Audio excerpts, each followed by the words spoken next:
Hello everypony. Winged T Spears here, and I am finally able to record this, at least, for a short period. I've got some explaining to do. I'll start off by saying I am so sorry for my absence. I feel like I'm getting into a little bit of a habit with these, but don't worry. My exams have finally started, and I will be finished with them on June 19th, to which I will then be working on releasing the next chapter or chapters of Cuddling is the Best Remedy before going back into my old weekly upload schedule. But just know, I'm not dead, I'm not quitting. I will return on June 19th when everything with college is all said and done. So anyway, on to the story. As you've probably gathered from the title, this is a guest fic reading because due to exams I've not been able to read at all. I've had absolutely zero free time, and I'm pressed for time recording this now actually because I should be studying, but I couldn't make a guest reading without giving you guys a bit more of an explanation rather than just responding in a few YouTube comments. So, yeah. This guest reading was done by my very good friend Flaravox, and some of you may remember him for his Chrysalis voice in my reading of Love Bites. Except this time you're going to be hearing him reading a fic. This story is called Eyes in the Reflection. It's a Chrysalis story with some extremely heavy emotional content, so if you're faint of heart or not good with feels, I suggest exercising caution as you listen to this. So there will be a link to his channel in the description like last time, and the song used in this fic was composed by Vox as well. So, I've taken up enough time already. All I will say is sit back, relax, and enjoy the reading, everypony. I will return on June 19th. So in the meantime, enjoy this.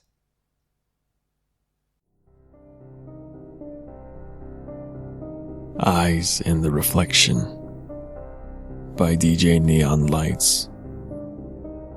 Chapter 1. That Which Stares Back.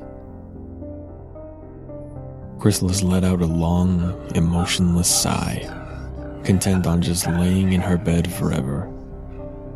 The changeling queen thought that if she could just lay there, then she wouldn't have to deal with the mess that she'd created. She wouldn't have to face her changelings again, only to tell them that their queen was still no closer to fixing the mess that she created.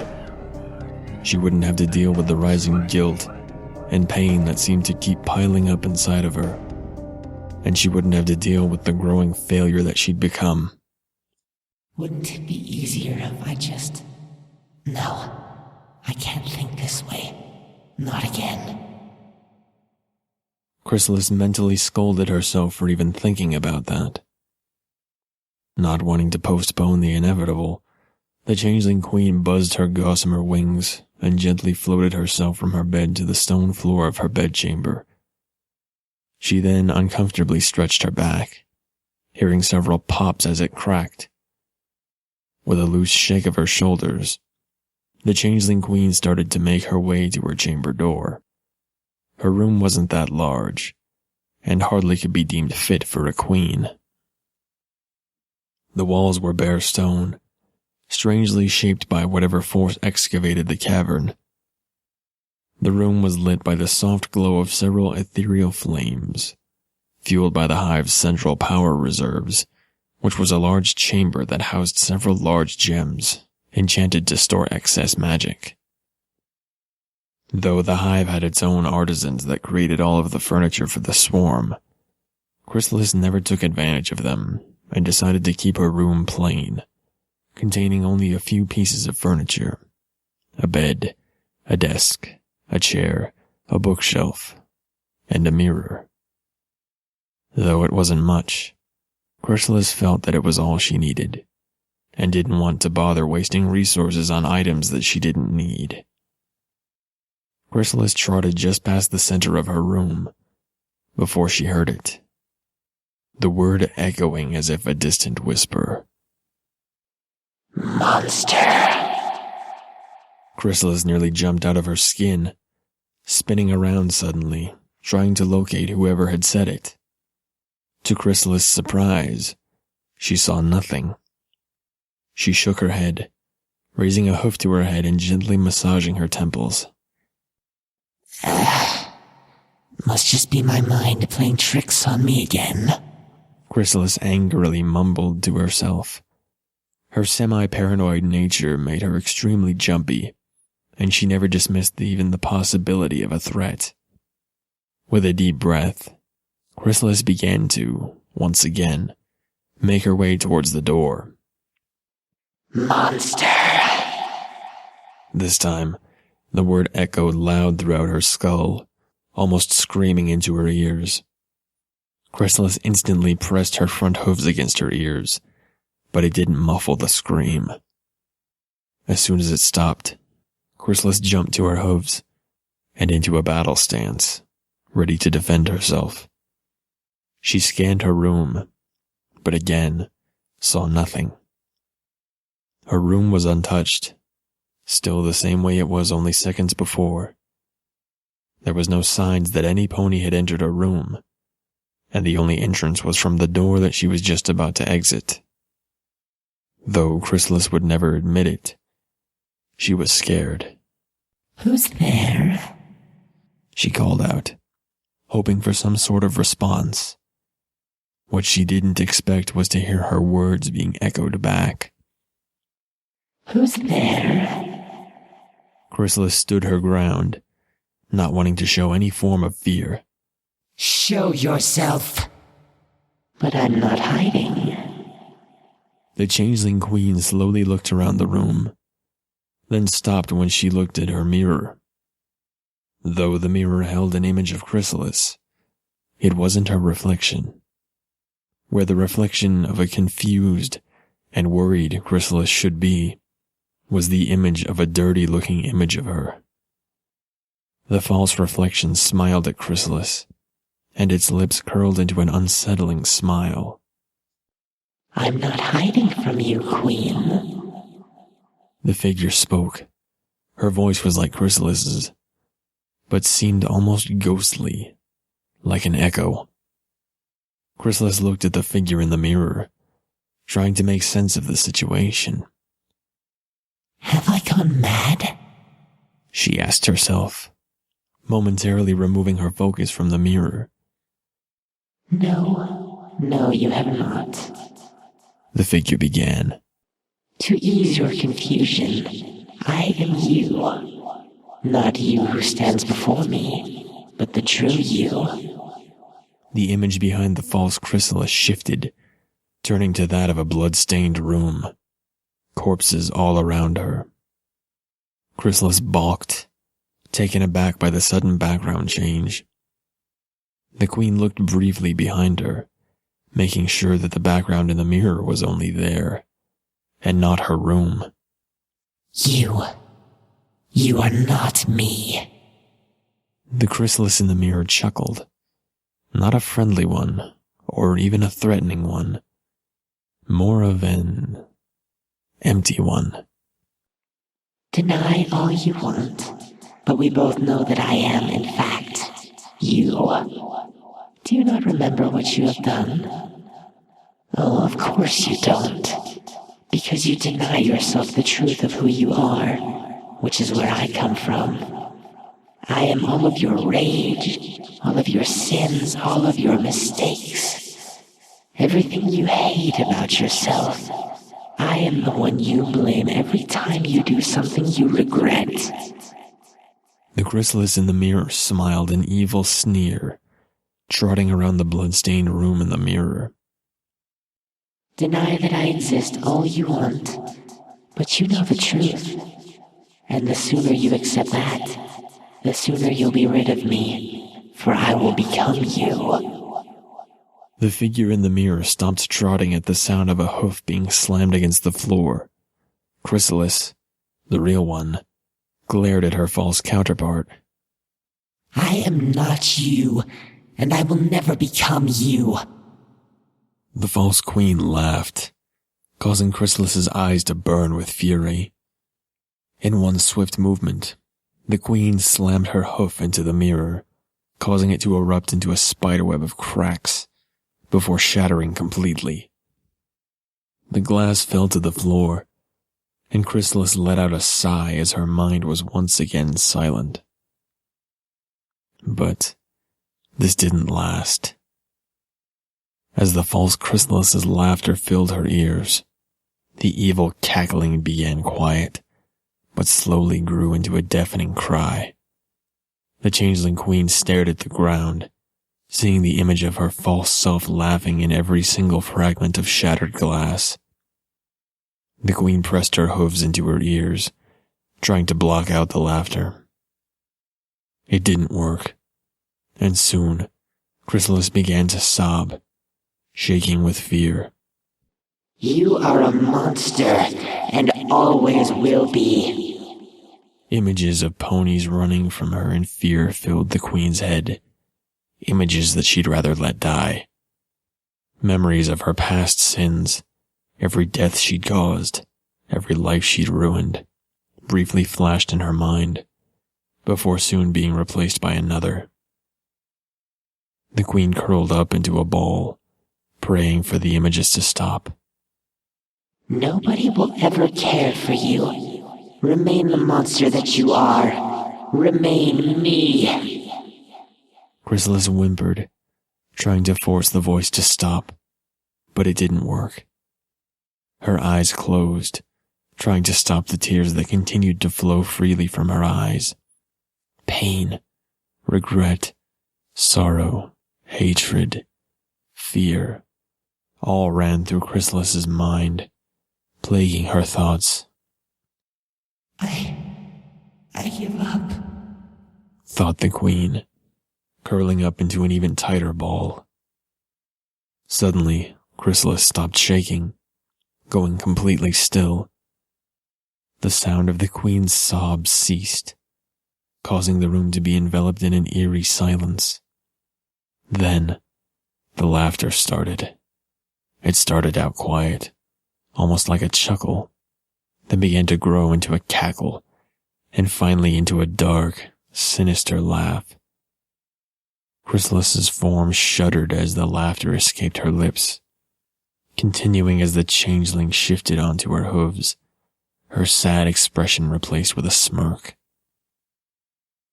The queen ceased her laughing, trotting over to the pile of broken glass.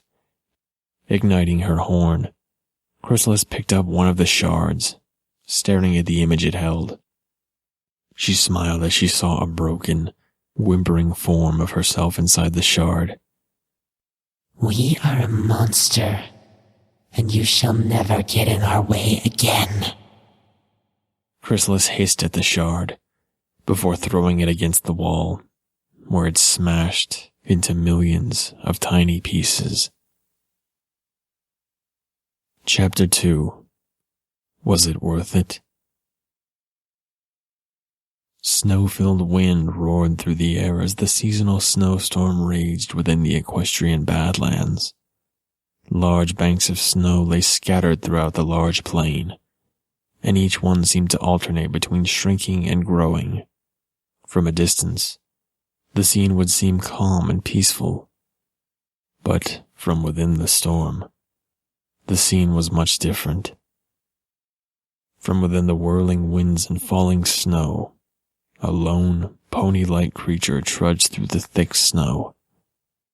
She battled the storm for each step, and the storm fought back with each frozen gust that blew at her muzzle.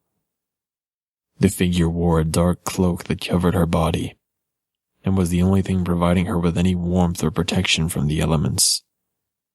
The fabric flailed with the wind, and the figure struggled to even keep the cloak on her. The figure took a few more steps, before the cloak caught on one of her hooves, causing her to fall face first into the snow. The figure picked up her head and shook off the snow that clung to her face. She pulled down the cloak's hood and revealed her jagged horn and wispy, cyan mane. She was the once grand queen of the changelings, but had fallen from her once grand position. The former queen glanced up at the sky, her face almost emotionless, as the storm continued to rage around her. Chrysalis fell back onto her flank, only to continue to stare up at the stars, which barely breached their light through the storm. How could this have happened? Chrysalis thought to herself, eyes still glued to the sky. How could I have fallen so far? A particularly strong gust blew into Chrysalis's face, catching her hood and causing it to blow away. She tried desperately to run after it, but the wind was too strong, and she was too weak.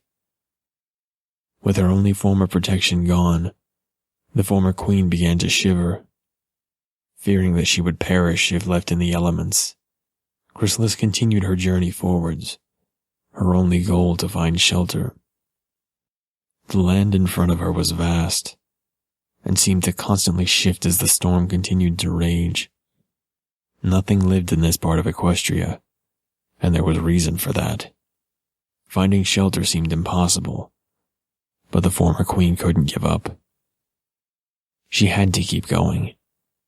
Her eyes stung from the cold, and her muscles burned with each step, threatening to give out.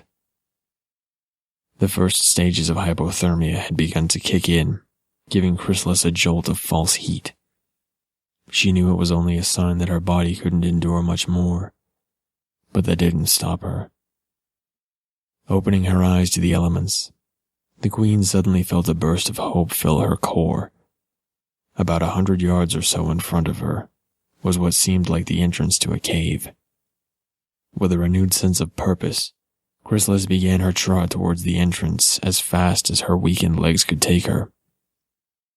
Each step felt like a marathon. The 100-yard trek felt like a mile. When she finally made it to the entrance to the cave, Chrysalis's chapped lips curled into a light smile. The cave wasn't that large, maybe being about half the size of her old bedroom.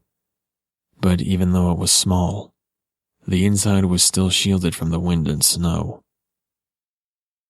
Chrysalis shuffled into the cave, collapsing as soon as she couldn't feel the icy wind on her back anymore.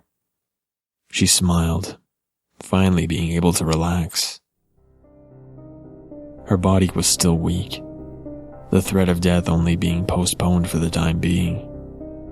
Chrysalis knew this, but decided not to dwell on her impending death, knowing how it would only bring her more pain than she was already in.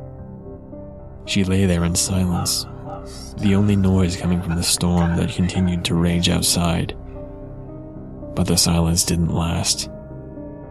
A voice, barely a whisper, suddenly spoke above the storm. Ironic, isn't it? Chrysalis's eyes shot open, and she immediately tried to get up. Her attempt ended in a scream of pain as her sore and weak limbs quit on her, making her fall back onto the cold cave floor. After all that talk of me being weak, it is you that has collapsed onto the floor. The voice began again. Chrysalis grunted, curling her lips into a scowl. I thought I got rid of you, she hissed as she managed to rise to a seated position. The new voice lightly chuckled. I thought so too, but apparently not. The former queen's eyes darted around the cave until finally resting on a puddle of ice not far in front of her. The puddle held the image of Chrysalis, but in much better condition. The image smiled at the real Chrysalis, who let out a growl in response. Why have you returned? She asked, holding back another wave of pain. Is it to mock me? Or is it some form of satisfaction of seeing me fail? The image shook her head sadly. I have not returned for you, but for me. The image began, lowering her gaze. I came to see how foolish I was for letting you take over. Chrysalis, the real one, shook her head, looking dejected. Well, I guess it was both of us that were fools then. There was a pause. Is it all over? The reflection spoke up. Is this the end of me? She paused. Is this the end of us? Chrysalis chuckled. It appears that way. Another pause. Was it worth it? Chrysalis didn't answer at first. Instead, staring emotionless at the storm that continued to rage outside of the cave, seeming deep in contemplation. After a few more minutes of silence, the former queen replied, No. Before continuing in a much quieter voice. Not at all. The image nodded sadly, seeming to both understand and feel the other's pain. After another minute or two, the image began to slowly fade back into Chrysalis's true reflection. Chrysalis, in turn, laid back down and closed her eyes, a single tear running down her cheek.